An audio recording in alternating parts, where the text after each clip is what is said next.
And now we ask our symposium co-chair, Keith Masback, to come back on stage and lead a discussion about GeoAI as an emerging opportunity for global progress. Keith?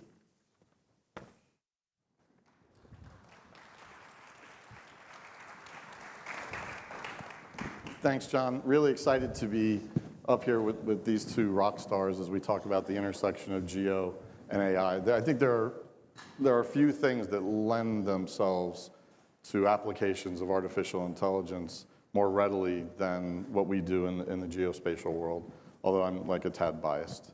What's cool about these two is, like Bono and Ronaldo, they go, like, if you say their names in our community, you just have to say Nadine or Budhu, and everybody knows who you're talking about. So we are really fortunate to have them. Take a look at their remarkable bios and accomplishments in the program and the QR code. And with that, Nadine, please do. All right. How's everyone doing? We want some audience participation. So do I just say next slide? Is that how it works? Oh, there is no. Only because you left the clicker. It's easier. All right. So I have only a few minutes. And my question here is ChatGPT of Earth. Is it here yet? Any ChatGPT users overall? And your kids? All right, so I've been in the geospatial industry for like 20 plus years, and my mission has always been to lower the barrier for everybody to be able to use geospatial. So I went into, making data available. We went into open source. We went into open standards. And I think the next wave is this AI thing. So ChatGPT of Earth.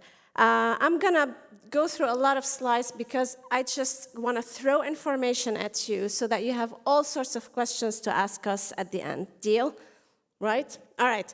So I'm the executive director of a brand new institute called the Taylor Geospatial Institute out of St. Louis University.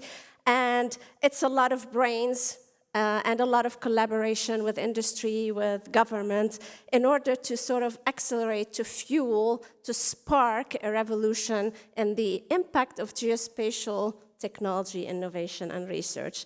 So when we sat down and said, what are we going to do? And this is a whole other talk. We said we're going to invest in people. We're going to focus on impact. We picked food security, so I'm very happy to hear, global food security. And then on the technology side, we zoomed in on this GeoAI. So GeoAI, why? Because everybody now is acknowledging the role of AI in actually helping us make sense of all the geospatial information data that we have. This is one report recently from Element 84, the Geospatial Technology Radar 2024. I get excited when I see Meta, Facebook, releasing an AI model, Segment Anything, and scientists in the geospatial industry using a generic AI model to track hurricanes and floods and tornadoes. That's exciting. That's how we can get everybody to be able to answer all the questions that they want to answer without being specialists. I get excited when small startups like CartoDB are putting out examples of MapGPT that you can play with. I get excited when companies like Dante AI, you can go say, what's the assessment? What's the flooding assessment? What's the battle damage assessment? What's the evacuation route that my family should take? How long would my roof last in this changing climate? Again, chatting with geospatial information, with the Earth. You got, large, medium companies like Planet, or established companies like Planet, who are also saying, instead of inundating you with all the data, right, we're going to make it even easier for you. We'll do the analysis, the preparation to extract water, crop, temperature, forest carbon, field boundaries, et cetera, et cetera. And then as I was preparing this presentation, here's NASA making an announcement with Microsoft AI that they're going to release Earth Copilot, and you can ask Earth Copilot all sorts of questions. Again, think about it. I love that we have teachers in the room. They don't have to be geospatial specialists or geeks like us, right? So that's the idea. So, ta-da! That's why we said, you know what can we do with all of this? So we created this, we launched actually a challenge, the generative AI for geospatial with Amazon Web Services. And I'm going to try to summarize where we are right now in our thinking on AI, just to give you some ideas for questions, right? So we asked people, and I want to ask you to ask us, wouldn't it be amazing? Or like Nadine, Budhu, can I do this now? When can I do this? How can my team get access to it? Wouldn't it be amazing if we have a freshwater movement model at global scale to anticipate flooding events like what happened in North Carolina recently? Wouldn't it be amazing? Yes! All right, wouldn't it be amazing if we can accelerate the analysis of deforestation and natural disasters? Wouldn't it be amazing if everybody, not just the scientists and engineers and the geeks, can actually explore, understand all this data that we're seeing in meaningful ways?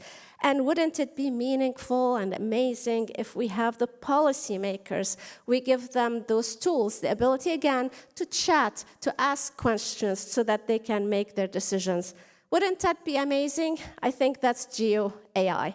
And that's why I'm narrowing it down to like the ChatGPT of Earth information, right? So what is this natural language geospatial computer that you can talk to?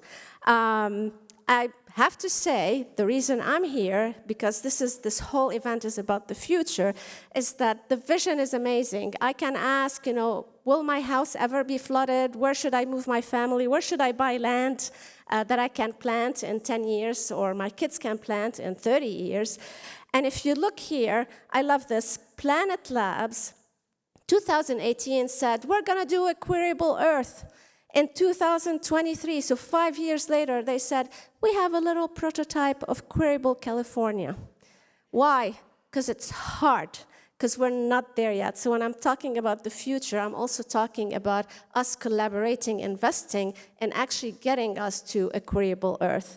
There are many things you cannot do currently with your current ChatGPT because the large language models do not understand imagery, do not understand Earth observation. So this is a report last week from the UK Geospatial Commission saying, the large language models do not understand geography. So I cannot ask, what is near or what's going to happen or what is where. So that's why there are a lot of people now talking about GeoAI and actually investing in GeoAI. I'll give you some examples. The Clay Foundation, for instance, is trying to build this big open AI model to tell you what is where. The good thing about it is it's open source. But what does this mean? They're taking the Earth and they're already classifying everything on it so that you don't have to do it. For instance, here, tree covers, grassland, cropland, built up, field boundaries, snow and ice, so that if you want to do anything, you don't have to start from, stage 0, which right now we all have to do. We get the data, we do everything with it. Another example, the Tailored Geospatial Engine is actually today showcasing this, field boundaries for agriculture. It turns out that everybody trying to do any analysis or decision-making around agriculture, sort of the first thing they have to do is to identify what are the boundaries of the farms and plantable areas. We're all doing this over and over again. Again, this is, AI model, standard schema for the whole globe. And then you can take this even further. USGS is already talking, I'm not going to go through the movie, but they're already talking about, okay, this is great. How are we going to integrate not just the Earth observation, but we're going to do spectral and temporal and semantic multimodal. So when you hear about multimodal and why it's important, again, for us to invest and collaborate in it, it's because if you want to have a conversation with your ChatGPT on everything you've heard today, we need to have all this infrastructure in the back end. So long story short, if we're going to go from Earth observation to actually multimodal, to actual words, right, that can say, what was it? In 2023, September 2023, there was this large rock in Greenland that dropped into the ocean. And it turns out that Planet Labs captured that image, and it was available to everybody an hour later. But guess what? Nobody used it, because it was one image out of gazillion images. And I think the whole idea here is how do we capitalize on the data that we have with the artificial intelligence and the models and the expertise that we have, so that we can detect something as soon as it happens, not when the 20-meter or 200-meter, whatever, tsunami happens later with the damage. So how do we do this globally? We need infrastructure, we need tools, we need cloud, because we have to scale it. And I'll leave you with a few things. This is great to ask, what are the best evacuation routes, a policymaker, right? Or what's going to happen to my city if 3 times the number of hurricanes hit us the next 5 years?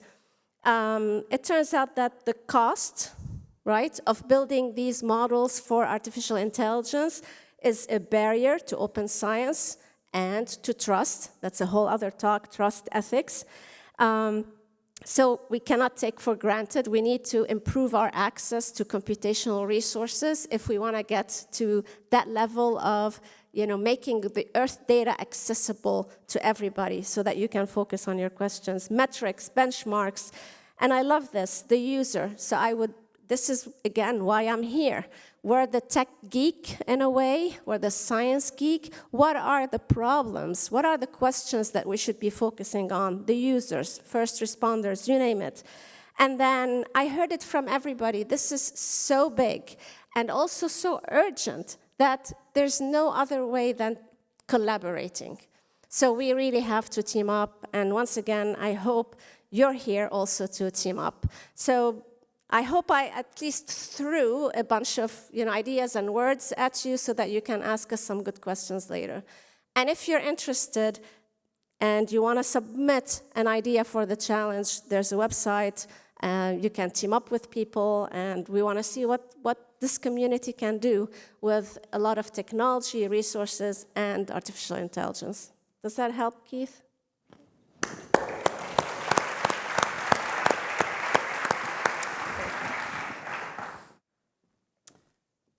All right, Nadine is always a hard act to follow.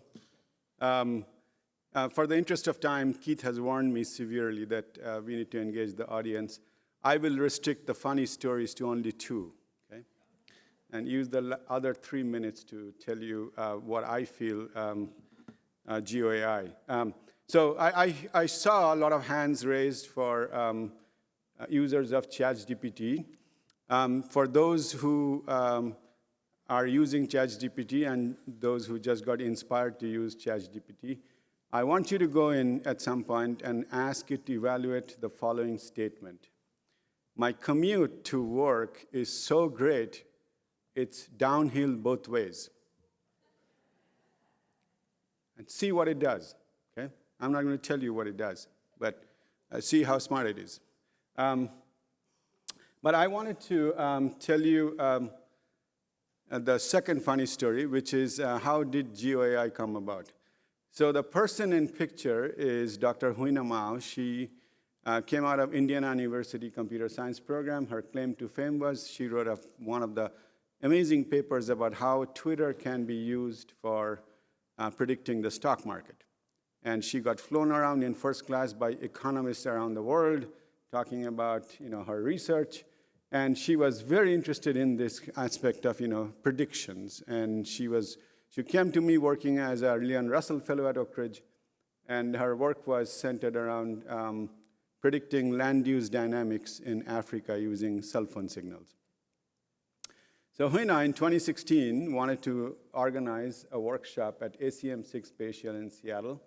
So we worked together, developed a proposal. Huina submitted it. She came back to my office and said, the organizer said, this is a great idea.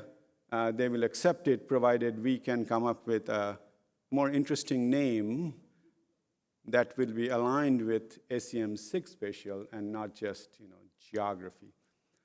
So after a few minutes of spitballing names, she said, "How does GeoAI sound?" I said, "It sounds as good as everything else we have talked about. So let's just go forward with it." And that was the beginning of GeoAI, right? There was no intelligence involved other than somebody trying to get a catchy acronym stood up, okay? So what GeoAI has really done for the community at large, that it has really enriched geographic data at scale for the entire community. And we geographers, of course, we are driven by our curiosity for the Earth and its people and the processes that dominate it. But really, it's dictated by data, and that's what AI did at the very beginning. Part of it was there was lots of data, aka pixels, available for us to go forward. So we started mapping the world in many dimensions, not just one dimension, in almost 4 dimensions, and found new buildings, roads, water features, trees, you name it, right? And that's foundational, that's life-changing. We did not know what existed on this planet, and that's non-trivial. So we got very excited about the potential. The couple of other things that came along that really made this AI take off, one of which is high-performance computing and the evolution in particularly of the GPUs. So we started working in the mid-2000s in this technology, combining HPC, and as some of you know, that Oak Ridge is the mecca for HPCs. So we had at our disposal large machines, then came GPUs and lots of data pixels. So we started mapping at scale and with amazing results. So the initial impact was mostly on human security and natural disaster response because of obvious reasons. For example, some of our work that describes global population, if you could map every building on the planet, you knew where humans have been or where humans are trying to populate. So we found out not just about buildings, but where people are that we did not know before. And then following the same logic, now we can track where humans are moving based upon where buildings are getting built and where buildings are getting destroyed. And this is amazing information that allows important decisions to happen on a daily basis.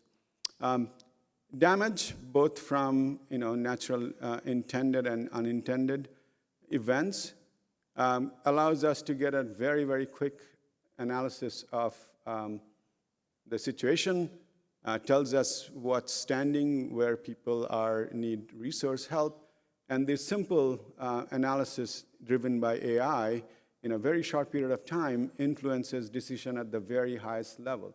So this is President Biden making decision on relief recovery once the tornado passed through Kentucky. That was unprecedented damage, right? So these are very powerful technologies.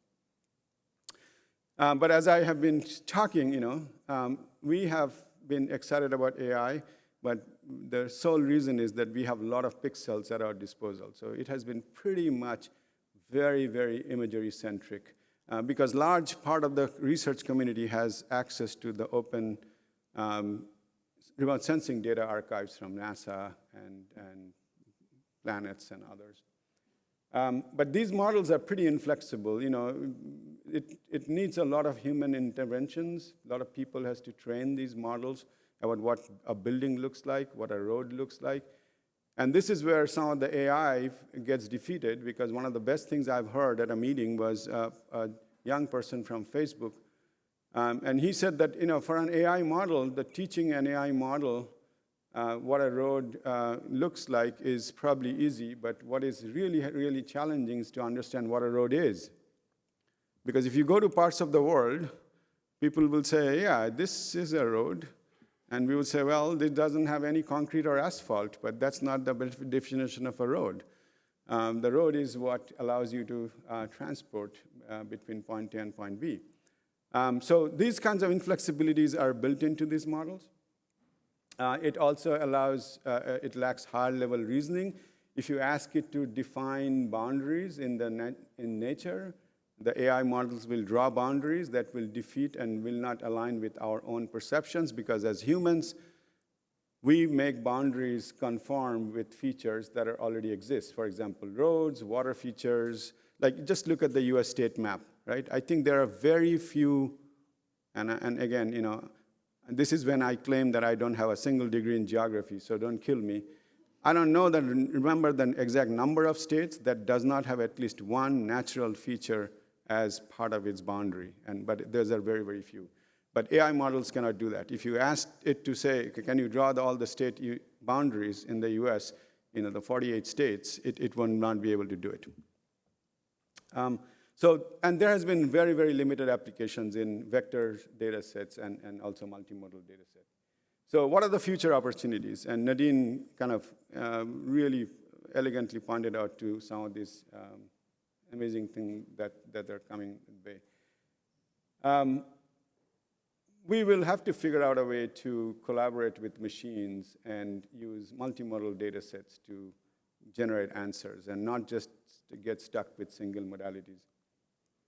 There are lots of uncertainties and threats of AI models. There are, at some level, they are human-generated, and at some point, they are also, they can be defeated fairly easily, just like everything else. So there are, just like any technology that we use, the coin has two sides. One is positive, one is not so positive.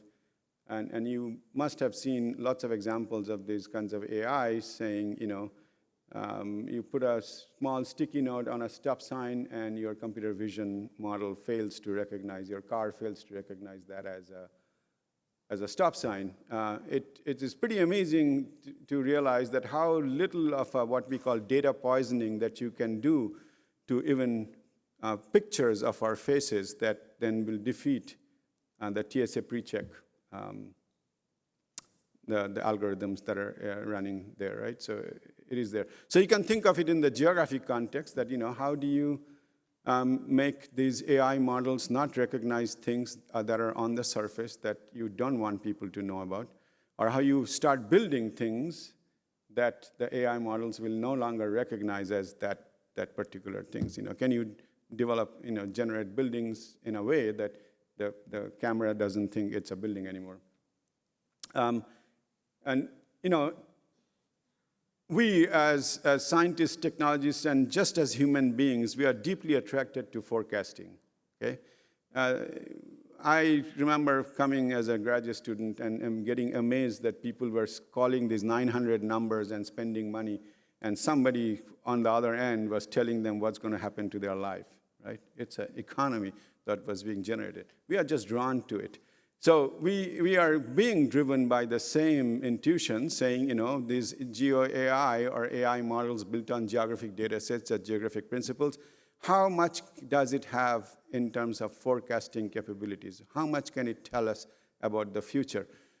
And the answer is, it's a lot, okay? If you follow the community, you will realize that the AI community, the machine learning and AI community, are actually competing really hard and making the meteorologists almost irrelevant, because they're saying that we have enough data to now start predicting weather.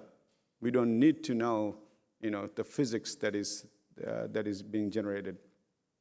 So the impetus behind thinking of digital twins is that, can I then ask these kind of questions and get answers saying, is it going to flood 2 weeks from now? Or what our regular physics-driven models do not allow us to do at a very high certainty level. That, can you tell me in a month what it would look like? Can the AI models do that?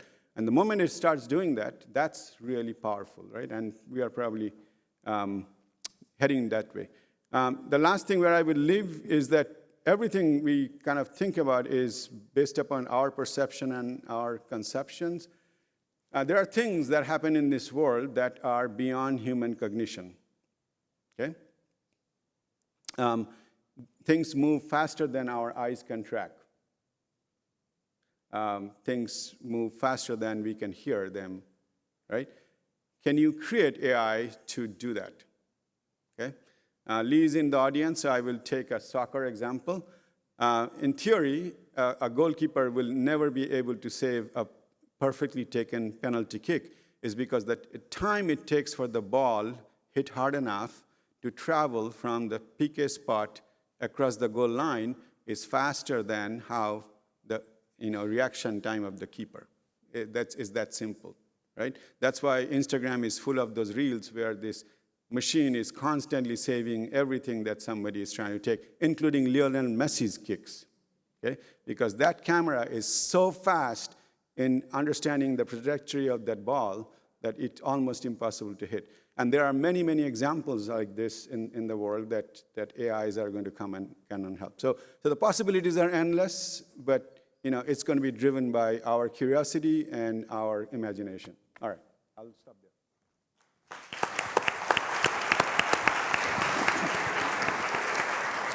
All right, so I have some what I thought were very insightful questions for Nadine and Budhu that ChatGPT wrote for me in this notebook. And my daughter pointed out it was very meta of me to ask AI to give me questions for a panel about AI. But as promised, we saved some time. So please step up to one of the microphones and take your opportunity to ask these two questions about the intersection of geo and AI. So you stood up, so now you have to go. Beautiful. Hi, Keith. Yes. Can I go? Okay, so I have a challenge question. I'm Al Leidner. I'm on the board of New York City Gizmo. And I worked a lot in disaster management in the city and around the country. My question to you is, we're very intrigued by AI. We're on the island of Manhattan that has, let's say, 1 million people with smartphones. If there was a disaster threatening New York City, and the city emergency management had to communicate simultaneously with every one of the 1 million inhabitants of New York City, giving them information and getting feedback from them about what's going on in their situation, how would AI do that? Because I think it can, but I'd like to hear what you think. You start.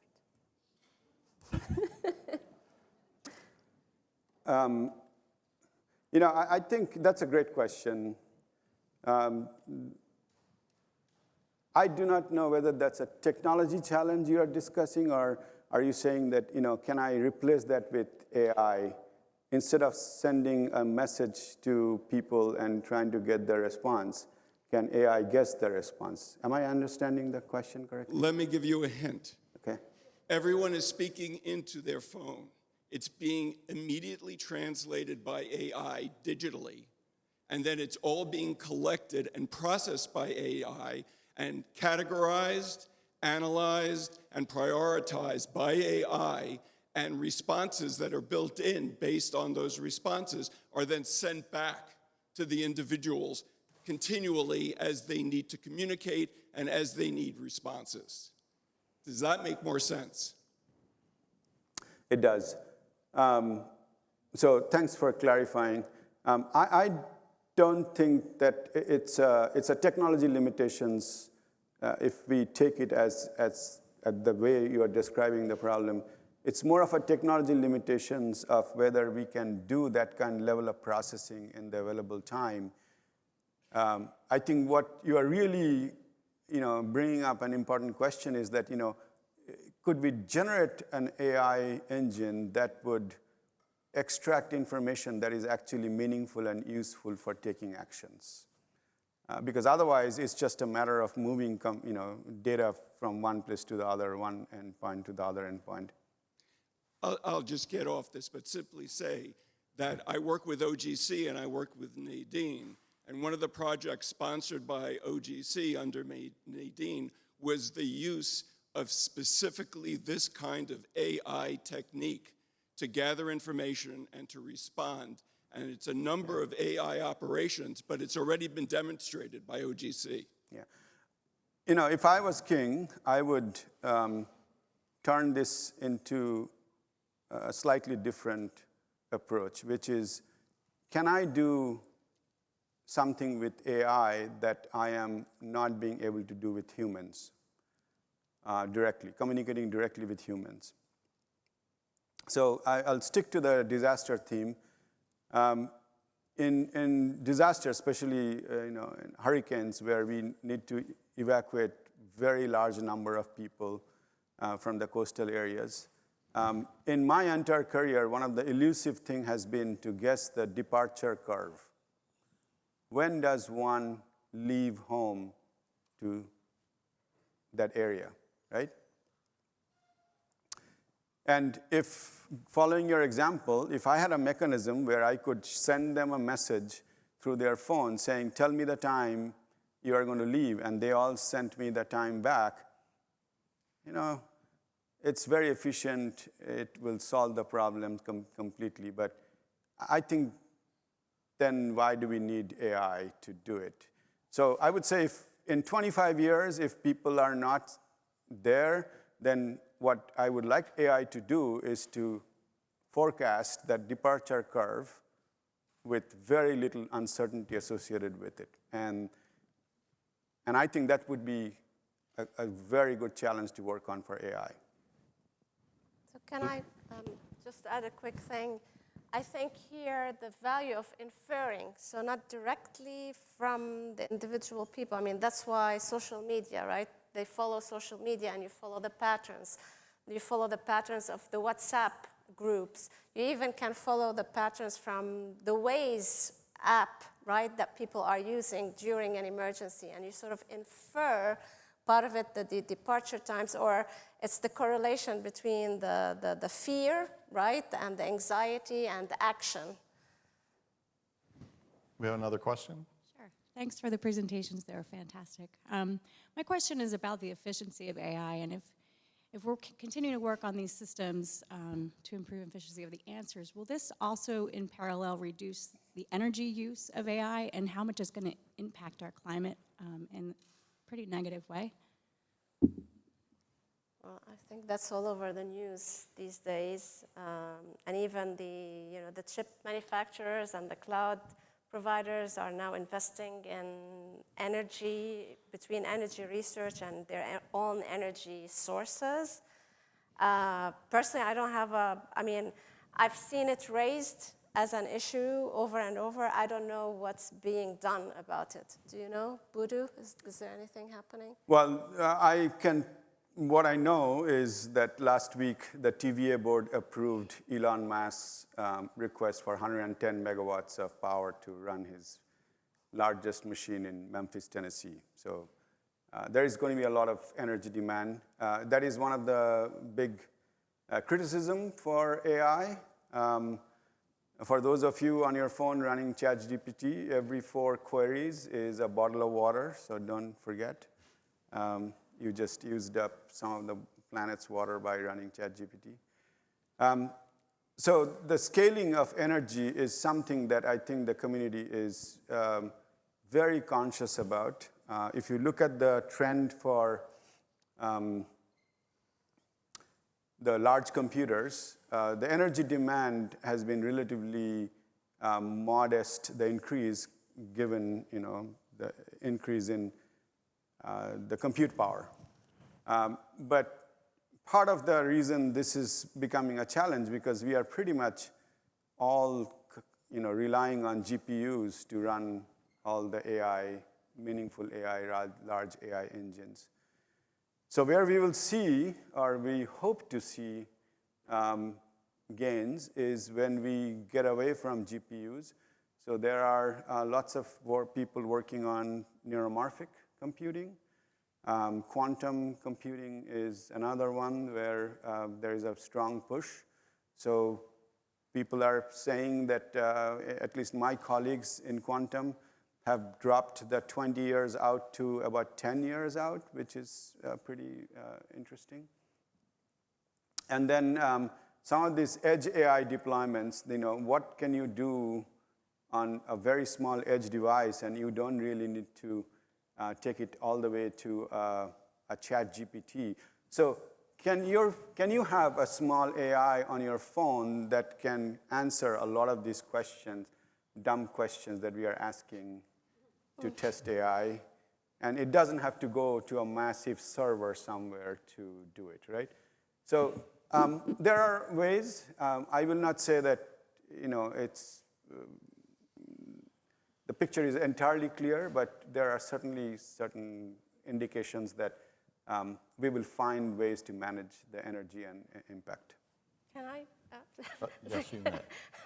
Just another thing, I think, to me, this is why we're trying to push for this open science, because what's also happening is we're all doing our own training and our own processing. And if it's being done once as this, like, this is the model for the Earth and other people can use it, at least we're encouraging reuse, and we're not all actually building this factory from scratch. So this is, to me, another plea for open science. Let's build on each other rather than we're all trying to figure out what are the roads and what are the airports and what are the water bodies, et cetera.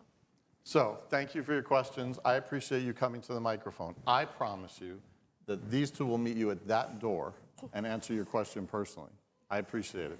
Thank you so much, and we're moving to break.